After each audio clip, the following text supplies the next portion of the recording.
उपमुख्यमंत्री अजित पवार हे उद्या दिल्ली दौऱ्यावरती असणार आहेत। अजित पवार एका खासगी कार्यक्रमाला उपस्थित राहण्यासाठी बुधवारी संध्याकाळी दिल्लीला जात असून रात्री उशिरा पुन्हा नागपूरला परत असल्याची सूत्रांची माहिती आहे।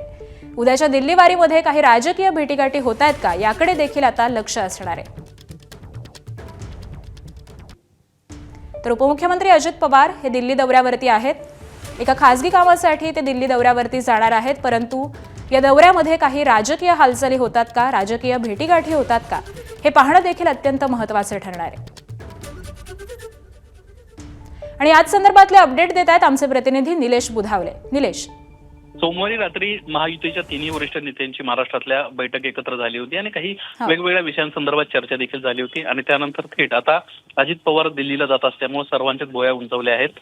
उद्या एका खासगी कार्यक्रमासाठी जरी अजित पवार दिल्लीत जात असले तरी यावेळी काही राजकीय भेटीगाठी होत आहेत का हे पाहणं महत्त्वाचं राहणार आहे। उद्या सायंकाळी विधानसभेचं कामकाज संपल्यानंतर ते दिल्लीला रवाना होतील आणि उद्याच रात्री उशिरा ते पुन्हा नागपूरला ते माघारी येणार आहेत। त्या संदर्भात अधिक माहिती घेण्याचा प्रयत्न केला, मात्र हा केवळ खासगी एक सोहळा आहे आणि त्याला उपस्थिती राहण्यासाठी अजित पवार जात आहेत असं सांगण्यात आलं।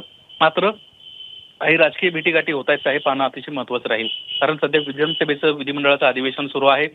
वरिष्ठ महायुतीच्या तिन्ही नेत्यांची एकत्रित भेटीगाठी झालेल्या आहेत, काही विषयांवर चर्चा झालेल्या आहेत, त्यामुळे आता उद्याच्या भेटीनंतर काय समोर येतं हे पाहणं अतिशय महत्त्वाचं राहील।